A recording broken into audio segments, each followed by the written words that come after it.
3, 2, 1.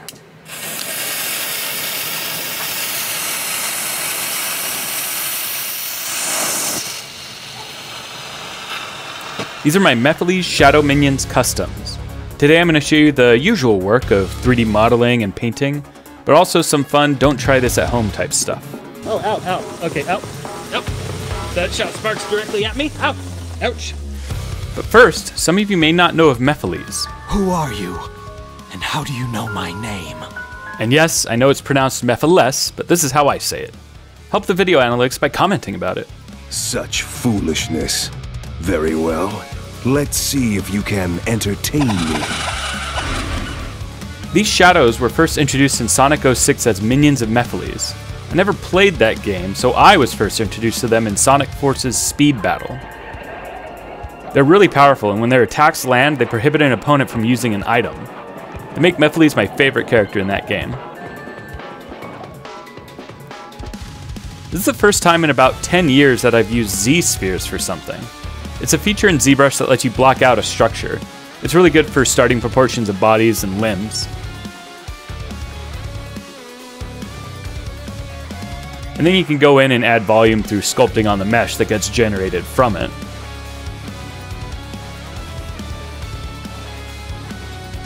I really focused on getting good silhouettes for all the body parts, making all the main features stand out.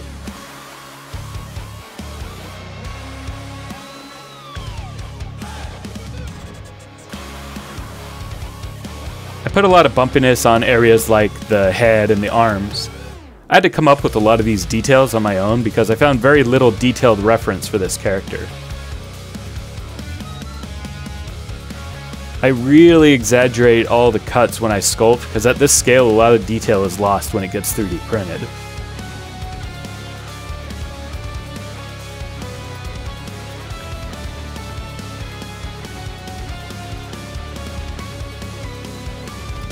These needed to fit with the Mephiles toy that I have, so I use that as reference a lot for these cracks on the arms and the legs. He kind of has this rocky, cracked texture that I don't really notice in the game, but I notice in the toy, so I tried to replicate that here with my own sculpt.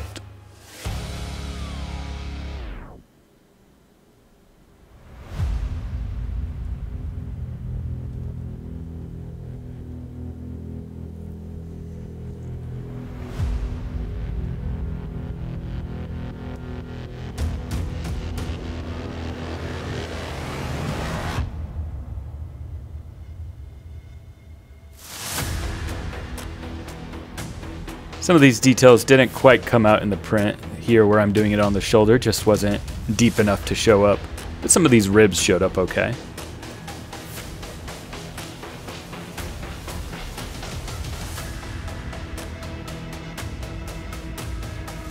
At its default mirrored pose, it's a bit boring, so I added some slight asymmetry in his pose to make it look a bit more natural. And then it was time to slice and print. You guys have seen the printing process plenty of times before, so I'm not going to show all of that cleanup. We're going to go straight to the painting. I drilled a hole in the back so that it could be supported on some cheap stands that I bought off Amazon. Check the link in the description for my affiliate links. I usually prime my figures with a spray primer these days, but at the time I was still using a brush-on primer.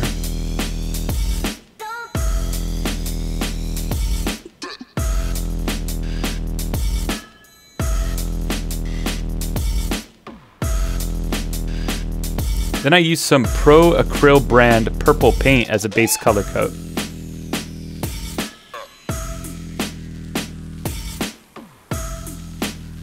And while that dried, it was time to take a little break and play some Speed Battle.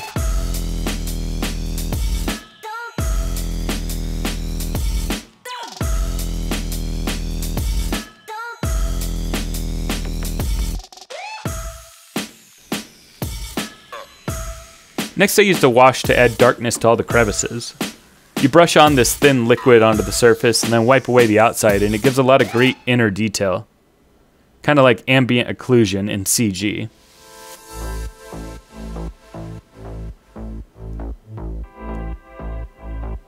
Then I brushed some lighter hues of purple like this Army Painter Mutant hue. This does the opposite of a wash, bringing out the outer details.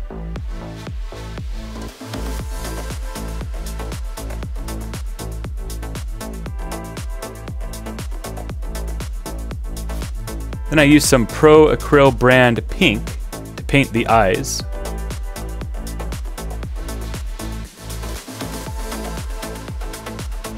And then with some Citadel white, I gave him nice white manicured fingernails.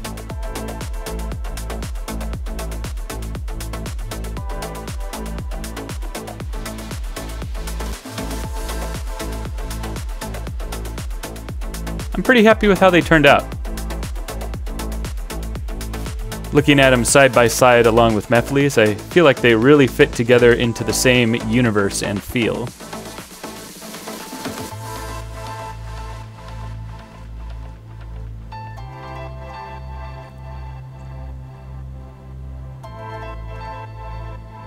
But they need to look shiny and wet, so I used some gloss sealer to give them a nice sheen that also protects the paintwork.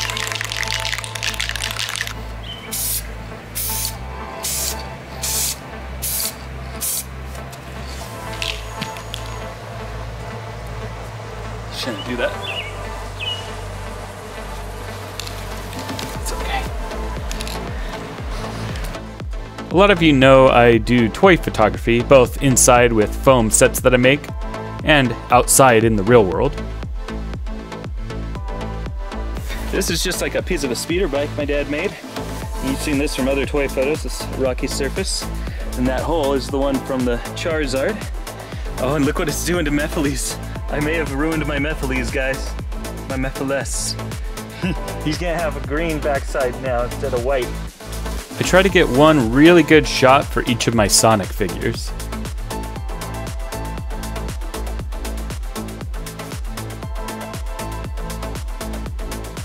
And this time I decided to stream myself doing that outside. I'm not gonna be able to be chatting with you because I'm gonna do some toy photography.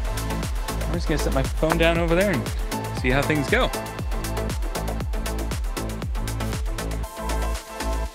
I used these smoke firecrackers to create all the cool volumetric smoke in the shot. I didn't care what color they were, as they came in a variety pack, and I intended to change the color later. I went through many variations. A lot of the time, the wind just wasn't working with me, and only sometimes would the smoke kind of come in the direction that I wanted.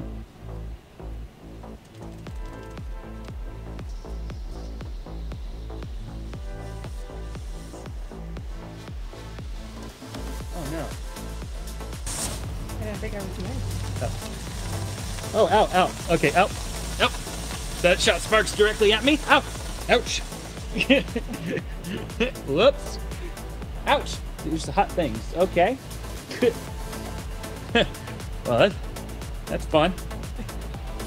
But finally, I got the perfect shot. You can see I'm actually blowing at the smoke from the direction of the camera because it was coming too close, and that effect just made it look so cool. Woo! Oh, yes! Oh, no, we definitely got the shot. Yeah! Yeah, guys, check it out. It's not going to be easy to see on the stream, but look at this. Imagine all this green smoke here, but purple instead. It's not focusing well. There we go. Look at that, guys. That's the shot. That's the Mephiles shot.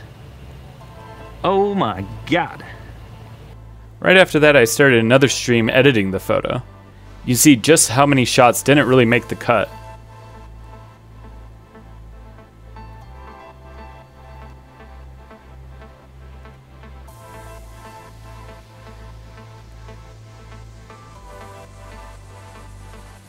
Here I'm brightening up parts of the image to have less harsh shadows.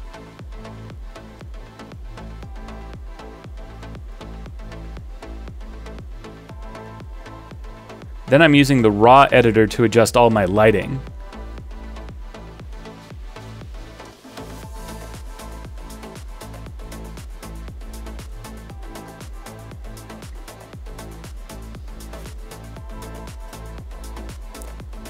Some AI helped in filling in the corner of the image with more dirt.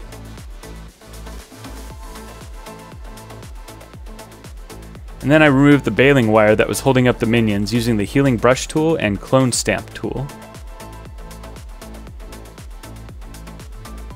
Then I added some blurred out sparks that I shot of a sparkler against a black backdrop. Then I talked a lot about the composition. Apologies that the stream's music is so loud in comparison to my voice. This is just the footage I have. On first glance, I look at this and I think, you know, I've got some big empty space here and some empty space here and some empty space here and here. But is that bad? Once I started looking, I initially thought that that was bad just now, but now as I look at it, it kind of supports the composition of the scene. I wouldn't mind if a little bit more smoke was coming up like this, but obviously this is all fake. This is all AI. So I feel like there's a little something missing here. But where does your eye go when you look at this? So try looking at this image and just look at it casually and think about what is drawing your eye. When I'm doing this, so when I look at this, I'm right away looking at this eye here. Let me get my paintbrush smaller. I'm looking at these eyes here. I'm going around the head like this. And then I'm following this arm. This arm is drawing my eye up to some negative space. Now my eye wants to go somewhere. And it's going to get captured either by these lines with like this arm coming like this, or get captured by this foot.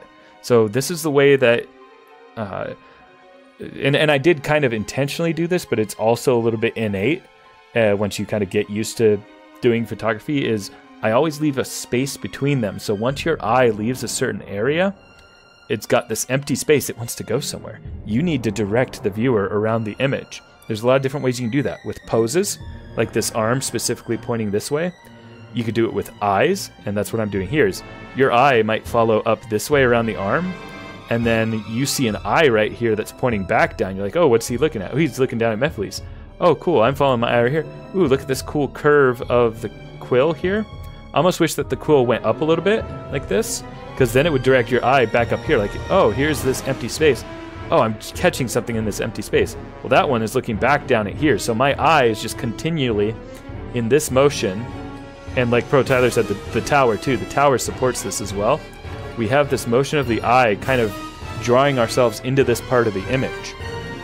And so that's why this empty space is actually okay, because there is nothing interesting here or here. You're not spending time in there. So these almost act like a buffer, keeping your eye line in this shape right here, right? And then the objects within that support it. And in this case, even the clouds help. I couldn't, or the smoke. I couldn't control the smoke, really, but I could choose what I liked about the smoke, because some of those things that we looked at, we were like, oh, this smoke looks good, this looks bad. Part of the reason these smoke things look good and bad is because it has a pleasing shape to it. We have these backgrounds just complementing the contours of the figures really well, while also adding a lot of depth. These kind of two layers that developed here added a lot of the depth to the scene, making this guy really stand out. And to cap it all off, I added some lens flares to the eyes and some glowingness to Mephiles' eyes, just to put those finishing touches that make it look really cool in the end. I'm always shocked by the before and after. I liked the original shot, but the edited just takes it that much further. So here's the people who watched the stream: VicFet, Nitro Grenade, Highwell Plays, Pro Tyler Adventures, Go Dreamer, Alan Emocab, Freddy and Friends 2014, Enritronic Entertainment Fan, Swiggy, JLNCC, and Blue TH. And also in my Shadow Lancelot video, I forgot to shout out Pro Tyler, who made his own Shadow Lancelot. I had only saved the images of people who purchased, but he made this all himself. So thanks for watching.